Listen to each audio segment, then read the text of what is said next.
नमस्कार, इन्फोकस IAS academy में आपका स्वागत है। हमारा चल रहा है कक्षा 7वीं जियोग्राफी एनसीईआरटी बुक। इसमें हम स्टार्ट करने जा रहे हैं सेकंड यूनिट को, जिसका नाम है हमारी पृथ्वी के अंदर। इसमें हम सबसे पहले बात करेंगे पृथ्वी के आंतरिक भाग के बारे में। हम पिछली वीडियो का अगर आपसे बात करें तो उसमें हमने देखा था प्रथम यूनिट को, जिसका नाम था पर्यावरण की परिभाषा जाना उसमें।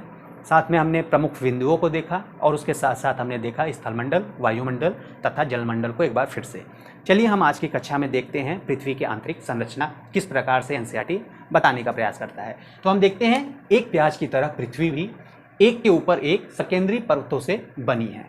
जो हमारे पृथ्वी है उसकी तुलना एक प्याज की तरह कर रहा है एनसीईआरटी, जो कह रहा है कि एक के ऊपर एक परत से चढ़ी हुई है। जिस प्रकार से हम देखते हैं प्याज में एक के ऊपर एक परत होता है, उसी तरह से कह रहा है कि पृथ्वी भी एक के ऊपर एक सकेंद्रीय परतों से बनी है। पृथ्वी की सतह की सबसे ऊपरी परत को हम परपटी कहते हैं। क्या कहते हैं? परपटी कहते हैं। आप इसको नोट करेंगे तो हमें क्या मिलेगा? ये जो हमारा पृथ्वी का सबसे ऊपरी सतह है उसको हम कहते हैं परपटी। क्या कहते हैं? परपटी कहते हैं। क्या कहते हैं? परपटी। और यह जो है सबसे पतली परत होती है। यह जो है परपटी सबसे पतली होती है। हम बात करें अगर महाद्वीपीय संहति में तो 35 किलोमीटर एवं समुद्री सतह की बात करें तो इसमें केवल 5 किलोमीटर तक की गहराई हमें देखने को मिलती है। कितनी गहराई मिलती है?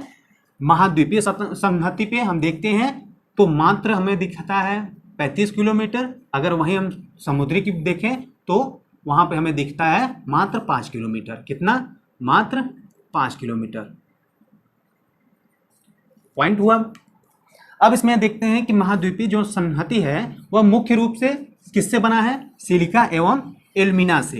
किससे बना है? सिलिका एवं एल्यूमिना से, इन जैसे खनिजों से मिलकर बना है। किनसे? सिलिका एवं एल्यूमिना जैसे खनिजों से बना है। इसलिए इसे हम Cl, कुछ लोग तो इसे हम क्या कहा जाता है? Cl कहता है एनसीईआरटी, लेकिन कुछ लोग कहते हैं इसे Cl। तो C का मतलब सिलिका तथा L का मतलब एल्यूमिना। पॉइंट आप लोग करते रहिए। पॉइंट हमने क्या देखा? जो हमारी पृथ्वी की सबसे ऊपरी परपटी है वह कैसी होती है? सबसे पतली होती है। इसकी गहराई होती है जो 35 किलोमीटर। महाद्वीपीय से हम देखेंगे, महाद्वीपीय संहति से तो कहाँ हमें मिलता है? 35 किलोमीटर की गहराई पे। हम देखते हैं समुद्री सतह से तो केवल 5 किलोमीटर की गहराई तक। इसमें हम देखते हैं महाद्वीपीय संहति जो है मुख्य रूप से सिलिका एवं एल्यूमिनियम जैसे खनिजों से बना होता है। अगर यही हम देखें महासागर की परत तो मुख्यतः यह जो है सिलिका एवं मैग्नीशियम से बनी होती है। किससे? सिलिका एवं मैग्नीशियम से मिलकर बनी होती है, जिसे हम क्या कहते हैं? सीमें। क्या कहते हैं? सीमें। Si से सिलिका, Ma से मैग्नीशियम। तो इनको आप पॉइंट करते हुए चलिए। अब देखते हैं विश्व की जो सबसे गहरी खान है वह कहाँ है? दक्षिण अफ्रीका में। इसमें बताता है कि इसकी जो गहराई है 4 किलोमीटर है। लेकिन हाल ही में हम देखते हैं कि इंजीनियरों ने तेल की खोज के लिए यहाँ पे 6 किलोमीटर की गहराई की है। अगर यहीं पे हम देखें केंद्र तक पहुँचने के लिए कितना गहरा करना पड़ेगा? तो 6000 किलोमीटर तक हमें गहरा करना पड़ेगा। यह जो है असंभव है, आज के समय में नहीं हो सकता, क्योंकि हमारे पास ऐसे कोई उपकरण नहीं है जो कि हम पृथ्वी के केंद्र तक पहुंच सके। इसमें हमें दिखाता है कि पृथ्वी के केंद्र तक पहुंचने के लिए जो बिल्कुल असंभव है, आपको समुद्र की सतह पर 6000 किलोमीटर की गहराई तक खोदना होगा, तब हम जाकर पृथ्वी के केंद्र पर पहुंचेंगे। कितना गहरा है? 6000 किलोमीटर की बात करता है। हम देखते हैं इसमें कि जो हमारा पृथ्वी है उसमें हम देखते हैं कि परपटी के ठीक नीचे क्या होता है? मेंटल होता है। क्या होता है? परपटी जो है हमारा, इसके ठीक नीचे क्या है? ये मेंटल है। क्या है? मेंटल, जो कि हम देखते हैं इसकी गहराई 2900 किलोमीटर। कितना? 2900 किलोमीटर होता है। मेंटल की गहराई कितना होता है? 2900 किलोमीटर होता है। इसमें हम देखते हैं कि इसकी सबसे आंतरिक परत है, जो पृथ्वी की सबसे आंतरिक परत कौन सा है? क्रोड होता है। क्या है? क्रोड, जिसकी हम त्रिज्या देखते हैं 3500 किलोमीटर होता है। कितना होता है? 3500 किलोमीटर होता है। यह जो है क्रोड वह मुख्यतः किससे मिलकर बना है? निकिल एवं लोहा से। किससे बना है? निकिल एवं लोहा जैसे खनिजों से मिलकर बना है, जिसे हम क्या कहते हैं? नीफे कहते हैं। नी का मतलब होता है निकिल तथा एफ का मतलब या कहें फ का मतलब होता है फेरस। इसमें हम देखते हैं केंद्रीय क्रोड का तापमान जो होता है बहुत ही उच्च होता है। ये जो केंद्र में हमारा क्रोड है उसका तापमान जो होता है वह बहुत ही हाई होता है। इसी वजह से हम पृथ्वी की गहराई में नहीं पहुंच सकते आज के समय में। हो सकता है ऐसा कोई उपकरण बन जाए भविष्य में तब पहुंचा जा सके, लेकिन आज के समय में ऐसा कोई उपकरण नहीं है जहां कि हम पृथ्वी की गहराई तक पहुंचा जा सके। पृथ्वी के आयतन का केवल 1% हिस्सा क्या है? हमारा जो परपटी है, सबसे ऊपरी परत जो है पृथ्वी का, वह कितना है? मात्र 1% है पृथ्वी का। पृथ्वी के आयतन का मात्र 1% है। अगर हम बात करें मेंटल की, तो मेंटल कितना है? यह है सबसे अधिक 84%। कितना? सबसे अधिक 84%। अगर हम क्रोड की बात करें तो क्रोड कितना है? क्रोड को देखेंगे तो क्रोड जो है वह कितना है? मात्र 15%। अगर हम इसको बढ़ते हुए क्रम में लिखेंगे तो क्या लिखेंगे? मेंटल जो कि 84%, फिर क्रोड का कितना है? 15%, फिर हम लिखेंगे परपटी जो है सी क्रस्ट कहते हैं, और इसका कितना है? मात्र 1%। पूरे पृथ्वी के आयतन का सबसे कम कौन सा है? परपटी ही है। तो हमने क्या नोट किया? हमने नोट किया कि हमारा जो पृथ्वी की संरचना है वह किस प्रकार से हमें दिखाई देता है? एक प्याज की तरह दिखाई देता है। इसमें सबसे ऊपरी परत जो है पृथ्वी का, उसको हम क्या कहते हैं? परपटी कहते हैं। तथा यह जो है सबसे पतली परत होता है। अगर महाद्वीपीय संहति से देखें, पृथ्वी की गहराई जो है आंतरिक, वह 35 किलोमीटर की गहराई तक होता है। अगर हम यही बात करें समुद्री सतह से, तो कितना होता है? मात्र 5 किलोमीटर की गहराई। हम महाद्वीपीय संहति की बनावट कहें तो किस तरह से बना है? तो बना है सिलिका एवं एल्यूमिनिया जैसे खनिजों से मिलकर। इसीलिए हम इसे क्या कहते हैं? Cl कहें या Cr कहते हैं। महासागर की परपटी जो है वह किससे बना है? तो सिलिका एवं मैग्नीशियम से मिलकर बना है, इसलिए हम इसे सीमा कहें या सीमा कहते हैं।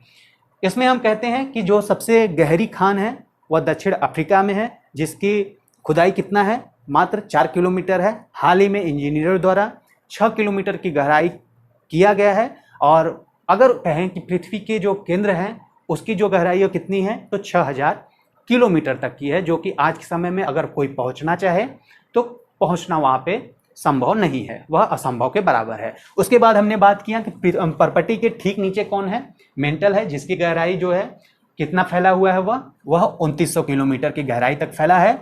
इसकी सबसे आंतरिक संरचना यानी पृथ्वी की सबसे आंतरिक संरचना क्रोड है, जिसकी त्रिज्या जो है 3500 किलोमीटर है। और अगर हम पृथ्वी की ओवरऑल बात करें तो कितनी त्रिज्या है? 6371 किलोमीटर की त्रिज्या हमें देखने को मिल जाता है। तो कुल मिलाकर हमारा ये जो था पृथ्वी के आंतरिक भाग वह समाप्त होता है। अब देखते हैं हम सेल एवं खनिज किसे कहते हैं? तो पृथ्वी की परपटी बनाने वाली खनिज पदार्थ के किसी भी प्राकृतिक पिंड को सेल कहते हैं। सेल किसे कहते हैं? पृथ्वी की परपटी बनाने वाली खनिज पदार्थ के किसी भी प्राकृतिक पिंड को सेल कहते हैं। इसको हम समझने के लिए देखते हैं कि जो हमारे सेल हैं वह मुख्यतः 3 प्रकार के हैं एनसीईआरटी के माध्यम से। वैसे रंग, रूप और उनके गठन के आधार पर भी सेलों का निर्माण किया जाता है। हम देखते हैं जो हमारे 3 प्रकार के सेल हैं वह कौन कौन से हैं। तो पहला है आग्नेय सेल, जिसे हम इग्नियस कहते हैं, इग्नियस सेल के नाम से भी जानते हैं। इसमें हम देखें तो इसके जो लैटिन शब्द है वह क्या है? इग्नियस, जिसका अर्थ होता है अग्नि। आग्नेय है, आग्नेय को हम क्या कहते हैं अंग्रेजी में? इग्नियस। इग्नियस जो है एक लैटिन शब्द से लिया गया है। वह कौन सा शब्द है? इग्नियस। इग्नियस जो है उसका अर्थ होता है अग्नि। दूसरा सेल हमारा है अवसादी। क्या है? दूसरा सेल अवसादी है, जिसे हम कहते हैं इंग्लिश में सेडिमेंट्री। इसका लैटिन शब्द कौन सा है? सेडिमेंटम, जिसे हम कहते हैं स्थिर। तीसरा जो सेल है कायांतरित सेल है, जिसे हम कहते हैं इंग्लिश में मेटामोर्फिक। अगर इसकी हम लैटिन शब्द को देखें तो कहा जाता है मेटामोर्फोस के नाम से जानते हैं इसको, मेटामोर्फोस, जिसका अर्थ होता है रूप परिवर्तन। इनको हम इनके नाम से ही समझ लेते हैं किस प्रकार से है। तो आप देखेंगे जो आग्नेय है, आग्नेय मतलब आग से बना हुआ ऐसा सेल जो आग से बना होगा उसे हम आग्नेय का नाम दे देंगे। ऐसे देखें अवसादी सेल, जो अवसादों के द्वारा बना होता है उसे हम अवसादी सेल कहेंगे। कायांतरित यानी हम कहें कि जिनका रूप थोड़ा परिवर्तन हो गया होगा दाब ताप के द्वारा, उसे हम कायांतरित सेल कहेंगे। इनको हम एक एक करके देखते हैं। फिलहाल हम आज पहले देखते हैं आग्नेय सेल को। यह जो सेल है यह द्रवित मैग्मा ठंडा होकर ठोस हो जाता है, इस प्रकार बने सेल को हम आग्नेय सेल कहते हैं। आपने कभी देखा होगा ज्वालामुखी को, तो उसमें हमें क्या दिखाई देता है, बाहर जो निकलता है वह लावा होता है, लेकिन हम कहें बात अंदर की तो अंदर वाले भाग को हम क्या कहते हैं,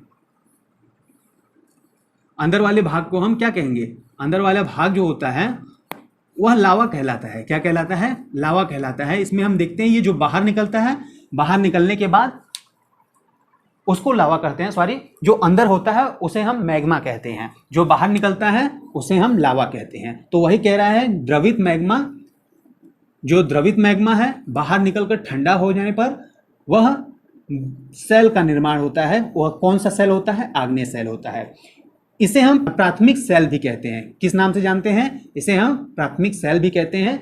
आग्नेय सेल दो प्रकार के होते हैं। आग्नेय सेल जो हैं दो प्रकार के हैं। कौन कौन से, अंतर्भेदी तथा बहिर्भेदी। अंतर्भेदी को अगर हम समझे तो इसको भी इसके नाम से ही हमें पता चलता है कि जो अंतर्भेदी है वह अंदर पृथ्वी के भूपर्पटी अंदर ही बनाएगा।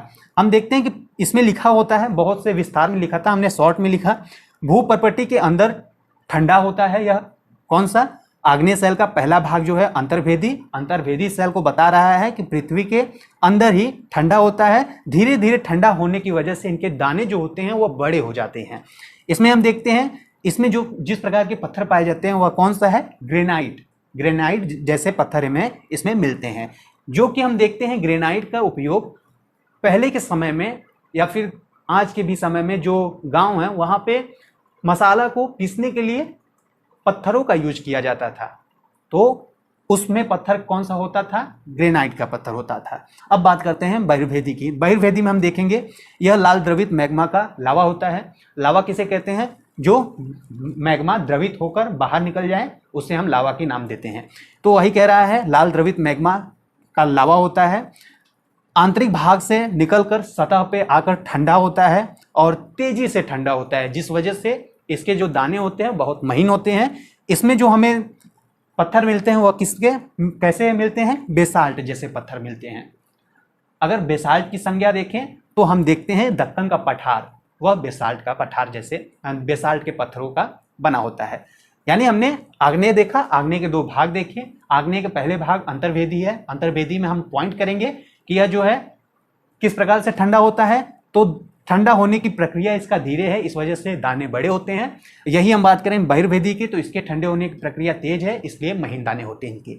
इसमें हमें किस प्रकार के पत्थर दिखते हैं बहिर्भेदी में, तो आप बताएंगे बेसाल्ट, और अगर अंतर्भेदी पूछा जाए तो ग्रेनाइट। अब हम बात करेंगे नेक्स्ट वीडियो में सेल या अवसादी, जिसे हम सेडिमेंट्री के नाम से जानते हैं। उसके साथ साथ हम देखेंगे कायांतरित। अगर ऐसे अभी हम समझ लें तो जैसे आप देखेंगे अवसादी जो है, अवसादी के नाम से ही हमें समझ में आता है कि अवसादों द्वारा बना होता है। चलिए मान लीजिए हमारा जो समुद्र हो गया या फिर कहें नदियों द्वारा जो बहाव द्वारा कुछ महीन या फिर कहें बहुत सारे कण जो लेकर आता है बहुत महीन हो जाता है, और उसके द्वारा जो काफ़ी समय बाद वह ठोस होने की प्रक्रिया के बाद वहाँ पे जो इस प्रकार का पत्थर बनता है वह कैसा होता है, अवसादी पत्थर होता है। और वही अवसादी बहुत ज़्यादा तापमान पे या कहें दाब पड़ने पर उनके आकार या आकृति चेंज हो जाती है, जिसे हम कह सकते हैं कि उस तरह के पत्थर जो होते हैं कायांतरित पत्थर होते हैं।